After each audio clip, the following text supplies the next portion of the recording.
Moin Tob. Ja, Weihnachten 2020. So ratzfatz gaugeit so ein Jahr wohl vorbei. Aber auch Tiet für mich einfach mal Dankeschön zu sagen. Danke, dass ihr so viel Spaß an der Plattdütsche habt. Danke, dass ihr Spaß an meinem Spiel habt. Ja, und ich mag einfach mal Dankeschön sagen. Danke dit mal mit ein Gedicht. Und das hab ich extra abschreiben.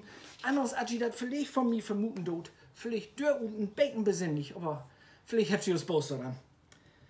Weihnachten mal anders. Tja, nu ist das wohl einmal so weit. Sie ist nu da, die Weihnachtszeit. Doch dit Jahr fühlt sich eins irgendwie so anders an. Befremdlich, aber ist du wirklich was an? Jedes Jahr, in jede E-Mail, jeden Brief, stund sau verschrieben.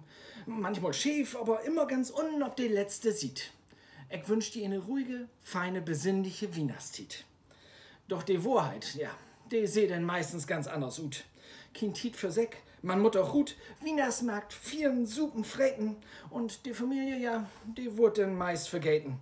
Und wir denn endlich Weihnachtsdach, denn wir man Müll.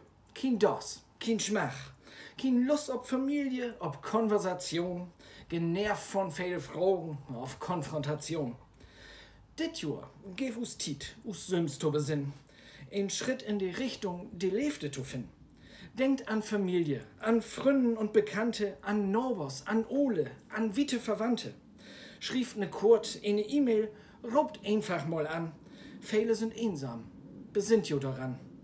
Ich jedenfalls, ich freu mich ganz doll. Mein Terminkalender ist dit Jahr rein gar nicht so voll und ich mag wat ich dröf, ich do wat ich kann. Nächstes Jahr ist eins besser. Ich glöf do fast dran. Tja, in diesem Sinn, ich wünsch dir feine Weihnachtsdag, kommt gut durch die Tiet, lot dir dat gut gehen. Bis bald mal, Jung Burdecker.